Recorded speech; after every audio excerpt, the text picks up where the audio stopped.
powerful victim testimony, official reports. We really want to separate what's established fact from just, well, rumor and speculation. Okay, so what can you, the listener, expect from this? We've got a clear plan. First, we're going to look closely at the actual documents that did emerge, things like address books, flight logs, and contrast those with this idea of a fictional client list. Then second, we have to dissect that 2008 non-prosecution agreement, the NPA, a legal deal that effectively gave Epstein's network a whole decade of, well, impunity, essentially. And finally, we'll explore what happened after Epstein's death, the sort of fractured justice we saw, looking at both the criminal side and, importantly, the civil accountability that did happen. By the end, hopefully you'll have a clearer picture, not just what happened, but maybe why these systemic problems allowed it to go on for so long and, why it still matters today. Okay, let's dive straight into part one and tackle that central myth head on. The client list. After a really exhaustive review, and this is key, the U.S. Department of Justice and the FBI concluded in a memo from July 2025 that no incriminating client list, as popularly imagined, exists. That's a pretty definitive statement from the feds. It is. And they also specifically noted finding no credible evidence that Epstein was, blackmailing powerful people using such a list. Which is fascinating, right? Because it shows how documents that do exist got twisted, misrepresented, really, to feed that specific myth. Take the so-called black books. What were they? Basically 2 personal address books, not ledgers of criminal clients. That's contact. Pretty much. Black book #1, the one that surfaced back in 2015, had 93 pages, over 1,500 names, addresses, phone numbers, just his contacts. There was a smaller, older one, too, from the mid-90s with about 349 names. And the crucial point here. The crucial point for you listening is this. Seeing a name in there, it only proves association, contact. It doesn't prove complicity in any crimes. It's a really stark example of how, public fascination, maybe a desire for simple answers, can map sinister intent onto something relatively mundane. Okay, so highly organized Rolodexes, essentially. But what about the flight logs? The Lolita Express logs, those have definitely fueled a lot of speculation. They certainly have. And those flight logs are real. Passenger manifests from his private jets, especially that Boeing 727 people called the Lolita Express. Yeah. And yes, they absolutely confirm travel. Association with prominent figures, people like Bill Clinton, Donald Trump, many others. But again, the key distinction. Again, it's vital to stress. On their own, they just document travel. Being on a flight log doesn't automatically mean you participated in or even knew about any criminal acts happening elsewhere. It's proof of travel, not proof of complicity. Okay. And there was another document too, right? Something about the Palm Beach mansion. Yes, the Palm Beach Mansion Manual, a really chilling document, actually. 56 pages from around 2005. And this wasn't just about cleaning schedules. It was like a blueprint for secrecy, strict rules for staff, see nothing, hear nothing, say nothing. Explicitly stating, never disclose Mr. Epstein or Mrs. Maxwell's activities or whereabouts to anyone. Wow. Yeah, it gives you a direct look into the kind of control and concealment that was central to his operation. So it's clear from all this, the focus on a client list was perhaps a major misdirection. If it wasn't about a list, what was the real method, the actual grim modus operandi of this network? The reality was, well, far more insidious and systematic than just a list. It involved luring dozens, scores of minor girls to his homes, particularly in Manhattan and Palm Beach, usually under the guise of giving massages. And as we know from so much victim testimony, these encounters would almost invariably escalate into sexual abuse. And there was that recruitment element too, wasn't there? Yes, that's a particularly horrifying part. Victims were often incentivized, pressured even to recruit their friends. They'd get paid a cash finder's fee for each new girl they brought in. It created this self-perpetuating system that just exploited vulnerabilities, blurred lines horribly for the victims themselves. It made it harder for them to see themselves purely as victims. That was the devastating core of his criminal enterprise, not some list. Okay, now let's shift gears to part two. Because this is where the story takes a turn that's just, well, infuriating. It really highlights the systemic failure. Let's talk about the deal. The legal deal that basically gave this network cover for a decade. Federal authorities, specifically Assistant U.S. Attorney Marie Villafana and the FBI, they had built a really strong case against Epstein in the mid-2000s. A very strong case. By May 2007, they'd actually drafted a massive 53-page, 60-count federal indictment. It included federal sex trafficking charges, things that could have meant a life sentence for him. Could have, but it was never filed. Never filed. Instead, we got the infamous 2008 non-prosecution agreement, the NPA. negotiated by the U.S. Attorney's Office in Florida at the time, led by Alexander Acosta. Right, widely known now as a sweetheart deal, and for good reason. Under its terms, Epstein pleaded guilty to much lesser state charges in Florida. 1 count of soliciting a prostitute, 1 count of procuring a minor for prostitution. That was it. And the sentence. He served less than 13 months of an 18-month sentence. And that was in a county jail, not federal prison, with just incredibly extensive work release privileges. Yeah, that work release was unbelievable. He was allowed out, 12 hours a day, 6 days a week, working from his private office? Pretty much. Allowed to continue his business dealings while technically incarcerated. Mm-hmm. But honestly, even that wasn't the most damaging part of the MPA. What was then? The most consequential part, the part with the longest shadow, was a specific clause buried in that agreement. It granted federal immunity, specifically in the Southern District of Florida, mind you, but federal immunity, to any potential co-conspirators of Epstein. Any potential co-conspirators? That's incredibly broad. Incredibly broad. It explicitly named 4 of his key assistants: Sarah Kellen, Adriana Ross, Leslie Groff, Nadia Marcinkova, but the language potentially covered many more. And critically, this clause explicitly shut down the ongoing FBI investigation into the wider network. It wasn't just about Epstein anymore. It protected the whole operation in Florida, federally speaking. A profound systemic failure, as you said. Absolutely. It basically slammed the door on federal prosecution for the network in that district. And adding insult to injury, this whole deal was cooked up in secret, wasn't it? Without telling the victims. Correct. Negotiated and signed without informing or consulting the victims, which a federal judge, years later, ruled was a direct violation of their rights under the Crime Victims' Rights Act, the CVRA. What about Acosta's explanation later? Didn't he say something about intelligence connections? He did make a later claim, which remains unsubstantiated, that he was told Epstein belonged to intelligence and to basically leave it alone. But there's no public evidence for that. What is documented is the 2020 report from the Department of Justice's own internal ethics watchdog, the Office of Professional Responsibility, or OPR. And what did they find? They found Acosta and his prosecutors exercised poor judgment, that's the official term, and they stated, quote, unequivocally, that the decision to grant that sweeping immunity to the entire network was a profound failure, one that directly enabled, their words, a decade of further abuse. A decade. So while the system was grappling with that shocking 2008 deal, Epstein essentially walked free for years until 2019. Let's move to the final act, part 3. After that decade of, apparent impunity, he was arrested again, this time in New York. Right. Federal prosecutors in the Southern District of New York, the SDNY, brought charges in July 2019.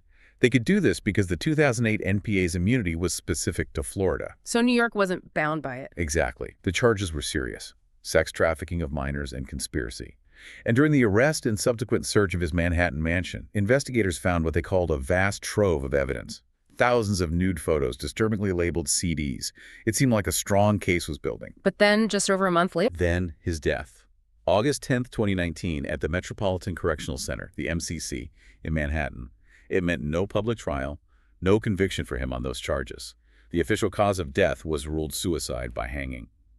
That finding came from the NYC chief medical examiner. It was backed by the Department of Justice investigation, and it was reaffirmed in that July 2025 DOJ-FBI memo we mentioned earlier. That memo also noted no one had entered his specific cell tier that night. Despite that official ruling, though, the skepticism, the conspiracy theories, they exploded, and largely because of what happened or didn't happen at the jail itself, right? Absolutely. There were undeniable major procedural failures at the MCC. That's not really in dispute. Guards were literally sleeping on the job, falsifying logs to cover it up. Epstein had been taken off suicide watch shortly before his death, despite a previous attempt. And the cameras. The cameras. 2 security cameras right outside his cell malfunctioned that night. A third camera, apparently covering the general area, had footage that was deemed unusable. While there was some debate between medical examiners about certain autopsy details, like the hyoid bone fracture, the official ruling of suicide stood firm. But those failures, they created this huge information vacuum. Which was then exploited. Instantly exploited. By political actors, by conspiracy theorists online. It became a massive distraction, honestly, from the verifiable facts about Epstein's actual network and the damage it caused.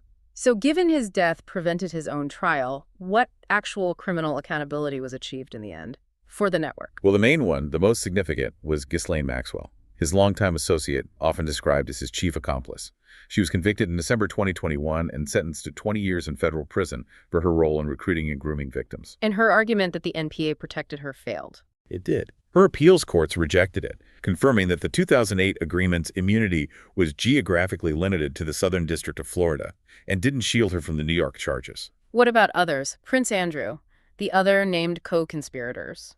Prince Andrew faced significant civil accountability. Virginia Jeffers' lawsuit led to a substantial settlement, reportedly, and he lost his royal titles and patronages. But no criminal charges were ever filed against him. As for the other 4 women named as potential co-conspirators in the MPA, Kellen, Ross, Groff, Marcinkova, they remain uncharged, directly due to that immunity clause. Still protected by that decade-old deal. Effectively, yes, from federal charges in Florida related to that period. And another figure, Jean-Luc Brunel, a French modeling agent accused of scouting girls for Epstein, he died by suicide in a Paris jail while awaiting his own trial. And that July 2025 DOJ memo we keep mentioning, it essentially signaled the end of the road for further federal criminal investigations into other potential third parties related to Epstein's network. So the criminal justice outcomes seem quite limited, especially concerning the broader network. But you mentioned civil actions offered a different kind of accountability. Tell us about that. Yes, and this is a really important counterpoint. While criminal justice faltered in many ways, the civil actions were remarkably successful, actually. First, there was the Epstein Victims Compensation Program, the VCP. This was set up independently, administered by Jordana Feldman, to handle claims against Epstein's estate after his death. How did that work? It awarded over $125 million to about 150 survivors. Around 225 applied. Critically, it was confidential, non-adversarial, and importantly, it allowed compensation even for claims where the legal statute of limitations might have expired for a criminal or typical civil case. That was huge for many survivors. Acknowledging harm outside the strict confines of criminal law. Exactly. And then, perhaps even more groundbreaking, were the major civil lawsuits against the financial institutions that banked for Epstein. Like JP Chase and Deutsche Bank. Precisely. JP Chase settled claims brought by victims for $290 million in 2023. Deutsche Bank settled similar claims for $75 million. The core argument in these lawsuits was that these huge, sophisticated banks enabled Epstein's trafficking operation by ignoring years and years of glaring red flags in his financial activities. Huge cash withdrawals, payments to young women, things like that. And these set a precedent. They set a really significant precedent, holding major financial institutions accountable, not just for negligence, but for effectively facilitating their clients' criminal activities. It's opened up a whole new avenue for accountability when other systems fail. So as we wrap up this deep dive, it's just abundantly clear, isn't it? The Jeffrey Epstein story isn't really about a simple client list. That was almost a sideshow. It really was. It's this dark, incredibly complex tapestry. Abuse, yes, but also corruption, power, influence, and these profound systemic failures that let a predator operate essentially in plain sight for decades. And that reiterates the core point. The true story is about this durable international criminal network, insulated by staggering wealth, by legal maneuvering, by institutional complicity, or at least willful blindness, and the obsession with that fictional list. It consistently served to muddy the waters, to obscure that much more chilling and systemic reality. Yeah. And while, the full, complete truth might never emerge, questions about his death will likely linger because of those failures at the MCC, the documented facts we do have are absolutely damning on their own. This whole saga is also fundamentally a testament to the incredible courage of the survivors who refused to stay silent and the vital role of investigative journalism in dragging these truths into the light. Absolutely. And looking forward, there are lessons here, maybe even glimmers of hope if you look closely. The success of that victims' compensation program, those landmark settlements with the banks, they show that new pathways to accountability can be forged, even when the traditional criminal justice system maybe falls short or gets tangled in its own complexities. Which leads us to a final thought, a question really for you, our listeners. Given everything we've discussed, especially how one single legal deal, the MPA, could shield an entire criminal network for a whole decade, what systemic safeguards, what reforms do you think are most critical? What needs to change to prevent these kinds of pervasive failures of justice from happening again? It's a huge question, but a vital one. It is. We encourage you to think about that, maybe discuss it, consider the deep implications of this story for power, for justice, and for accountability in our society.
We do a little trolling. It's called We Do a Little Trolling.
We do a little trolling. It's called We Do a Little Trolling.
For years, the story of Jeffrey Today on The Deep Epstein, Dive, well, it's we're, been dominated by cutting this through one the noise, idea, almost pulling back the curtain on a story filled with power, secrets, and, well, the relentless search for truth.